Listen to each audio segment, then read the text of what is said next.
What's up, biology students? Mr. Holloway here. In today's video, we're going to put a bunch of pieces together, and we're going to explore the process by which the cell uses DNA and RNA to build protein molecules. This is an important process to understand because the proteins manufactured by a cell define what that cell is capable of doing, and ultimately, the function of these proteins is what gives an organism its traits. What makes us who we are? Humans have been asking this question pretty much since the dawn of time. And while our genes are certainly not the only thing that makes us who we are, genes are a huge part.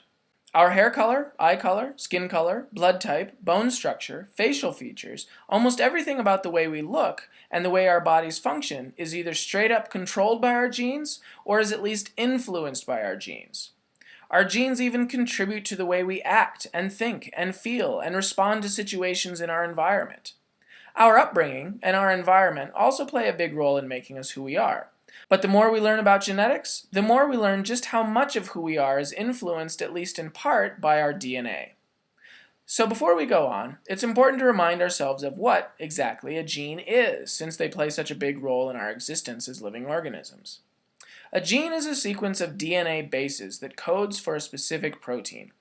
Humans have approximately 3.5 billion base pairs in our DNA and about 24,000 genes, meaning that we can make about 24,000 different kinds of protein molecules to do about 24,000 different jobs inside our cells. Bacteria only have a few thousand genes, and viruses have only a few hundred. Our mitochondria, which also contain their own DNA, have only a few dozen genes. The central dogma of molecular biology helps us to understand how living organisms are able to use the universal genetic code to manufacture the proteins necessary for life. According to the central dogma, information in the cell flows from DNA to RNA to proteins. Basically, DNA is used to make RNA, and RNA is used to make proteins. This process allows DNA to remain protected in the nucleus of the cell, while RNA carries its message out into the cytoplasm, where this message can be acted upon in order to manufacture protein molecules. To use an analogy, DNA is like the master plan, the original blueprints for building us. Because of its importance, it is in our best interest to protect our DNA, but the information in our DNA is frequently needed by the cell, so our cell makes copies of this information in the form of RNA, and sends these copies out into the cell so that the information can be used. Copying the information in DNA into a molecule of RNA is the first part of the process, and we call this part of the process transcription. Transcription occurs in the nucleus of the cell. An enzyme called RNA polymerase unzips the DNA double helix and uses the rules of base pairing to make a complementary strand of RNA. Here we can see the process of transcription in a little bit more detail. The RNA polymerase enzyme attaches to DNA in a region called the promoter region. This promoter region has a particular sequence of bases that makes it recognizable to the RNA polymerase enzyme. In eukaryotes, this sequence is also sometimes called a Tata box because it contains the sequence TATAAA, followed by about 25 to 35 non-coding bases. Another common eukaryotic promoter region contains the sequence GGCCAATCT, followed by about 80 non-coding bases. In either case, these sequences indicate to the RNA polymerase enzyme that this is the beginning of a gene that needs to be transcribed into a sequence of RNA. RNA polymerase enzymes bind to the DNA and begin to separate and uncoil the DNA molecule at this location. Then, using the rules of base pairing, RNA polymerase begins to build a single strand of RNA by matching up RNA nucleotides with the appropriate DNA nucleotides. Whenever RNA polymerase reads a G base, it adds a complementary C base to the growing RNA strand, and whenever it reads a C base, it adds a complementary G base to the RNA strand. When RNA polymerase reads a T base on the strand of DNA, it adds a complementary A base to the strand of RNA, and when it reads an A base in the DNA, it adds a complementary U base to the strand of RNA. This continues until the entire gene, plus a little extra at the end, has been transcribed into a strand of RNA. This strand of RNA looks exactly the same as the sense or coding strand of DNA, except that the T's have been replaced with U's, as we can see in this part of the figure here.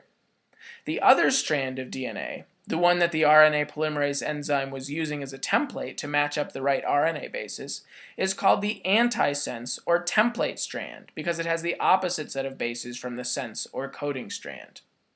This works because if you want to make an RNA copy of the DNA sequence GAC, you can't just match G to G, A to A, and C to C because that would violate the base pairing rules. The point is that if you want to copy a particular strand of DNA, you need to use the opposite strand of DNA as a template for doing so, which is what we see here in this figure. We call the strand of RNA we just made an RNA transcript, but before this strand of RNA leaves the nucleus, it must be processed and edited. This is because our genes contain a huge amount of DNA that doesn't actually code for anything. These inactive, non-coding sequences are called introns, and these introns need to be cut out of our RNA transcript before we start making any proteins. The active coding regions of our DNA are called exons, and the enzymes inside the nucleus are used to remove the introns and splice all the exons back together into a single strand of RNA that we call messenger, or mRNA. This strand of mRNA is now ready to leave the nucleus. This strand of mRNA contains the information the cell's machinery requires in order to build a protein molecule. Every group of 3 mRNA bases is called a codon, because each of these sets of 3 bases codes for a particular amino acid that will be added to the polypeptide chain that will eventually be folded and coiled to complete our final protein. This chart helps us identify the specific amino acids that correspond to each mRNA codon. Each color in this chart represents a particular amino acid, and you should notice that for most amino acids, there are several different codons that correspond to or could code for that particular amino acid. Leucine and arginine, for example, are each coded for by 6 different codons, whereas tyrosine and cysteine are each coded for by only 2 codons, and tryptophan is coded for by only 1 codon. Let's do a couple quick examples using the mRNA depicted here in this figure. The first codon in this molecule of mRNA is GCU. This row in the chart represents all of the codons that start with G, and this column represents all the codons where the second base is C. Therefore, this box contains all the codons that start with G followed by a C. At this point, we should recognize that no matter what the third base in the codon is, we're going to get the amino acid alanine, abbreviated here as ALA. The second codon in this piece of mRNA is ACG. Codons starting with A are in this row, and codons with the second base C are in this column. Therefore, this box contains all the codons that start with A followed by C. And just like before, since all of these amino acids in this box are color-coded the same, that means that no matter what the third base is, we're going to have the amino acid threonine, abbreviated here as THR. You might also encounter this codon chart depicted another way, and this is actually how our textbook depicts it, so let's do another couple of examples using this format. The third codon in our piece of mRNA is GAG. In this chart, we work from the center of our circle and work outward. Since G is the first base in our codon, we're going to start here. A is the second base in our codon, followed by another G. So working our way out from the center, from G to A to G, we find that this corresponds to the amino acid glutamic acid, abbreviated GLU. The fourth codon in our piece of mRNA is CUU. Once again, we start in the center at C, move outward, first to U, then to U again. This gives us the amino acid leucine, abbreviated LEU. Skipping ahead a little bit, you might also notice that some of these spaces are marked with symbols for start and stop.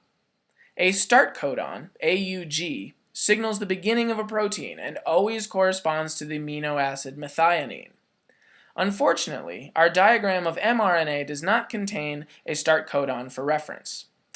There are also several stop codons, UAA, UAG, and UGA, and these signal the end of a protein and do not correspond to any particular amino acid. Codon 7 in our strand of mRNA is a stop codon and would signal that our protein is complete. This construction process, matching up the right amino acids with the right codon, is supervised by our other 2 kinds of RNA. In fact, all three kinds of RNA, messenger RNA, transfer RNA, and ribosomal RNA, all come together during this construction process. This part of the process, where RNA is used to build a protein, is called translation. After being edited and processed, mRNA leaves the nucleus. A ribosome, made largely of ribosomal or rRNA, attaches itself to this strand of mRNA at the start codon AUG. Transfer, or tRNA molecules, each carrying a single amino acid and each containing a specific 3-base sequence called an anticodon, join the ribosome complex. When the anticodon of a tRNA molecule matches up with the right mRNA codon using the rules of base pairing, the amino acid carried by that tRNA detaches and the ribosome adds this amino acid to the chain, forming a polypeptide. For example, if we look at number 2 in our figure, we see that the start codon AUG matches up with the anticodon UAC, because A and U can bond to one another, and C and G can also bond to one another.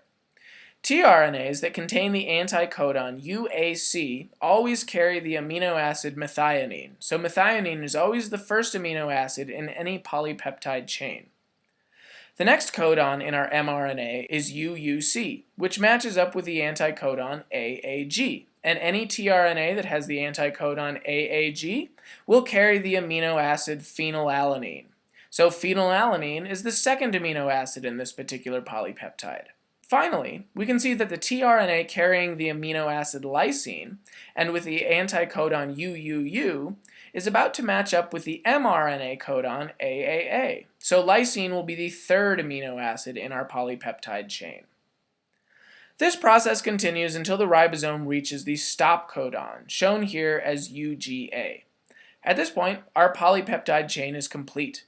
This polypeptide chain will detach itself into the endoplasmic reticulum of the cell, where it will be folded and coiled into its final three-dimensional shape, at which point our protein will be complete and functional. This entire process, beginning with DNA and ending with a protein molecule, is the central dogma of molecular biology and helps us to understand how the universal genetic code of life is used by living organisms to manufacture the protein molecules that support life and whose function gives an organism its traits. The whole process, from start to finish, is depicted to us here in this model. Remember, no model is a perfect representation of reality, but this model is pretty good, and a pretty accurate model of how cells use DNA and RNA to make proteins. The process begins in the nucleus, where transcription occurs. During transcription, the RNA polymerase enzyme unzips the DNA double helix and uses one strand of DNA, the template or antisense strand, to make an exact copy of the other strand of DNA, the coding or sense strand of DNA. The result is a long strand of RNA called an RNA transcript. This RNA transcript is processed before leaving the nucleus, removing the non-coding introns and splicing together all the important exons that do code for amino acids. Our molecule of messenger, or mRNA, is now ready to leave the nucleus. In the cytoplasm, this strand of mRNA attaches to a ribosome, made largely of rRNA. Meanwhile, an enzyme is busy attaching amino acids to the appropriate pieces of tRNA, and these activated amino acids are carried by tRNA molecules to the ribosome. The ribosome helps match the tRNA anticodons with the appropriate complementary mRNA codons, and the amino acids carried by that piece of tRNA are detached and added to the growing polypeptide chain. The tRNA breaks free from the ribosome, making room for additional tRNA molecules to enter the ribosome on the other side. This process continues until the ribosome reaches a stop codon, at which point the polypeptide chain will break loose and will be folded, bent, and coiled into its final shape. This process is happening in our cells all the time, and not just one molecule at a time, but making use of hundreds of ribosomes all working simultaneously to produce an army of protein molecules ready to do all the important jobs that need to be done inside the cell.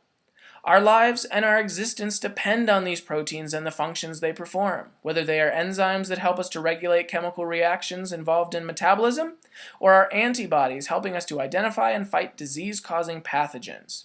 And the instructions for building all of these wonderful protein molecules are written into our DNA in a 4-letter code that makes up the basis for all life as we know it. And with that, I will bring our video to a close. Thanks for watching, and remember, you can go back, and we'll probably need to go back, to watch this video over again until you feel like you understand how our cells use DNA to produce RNA, and then use this RNA to produce protein molecules.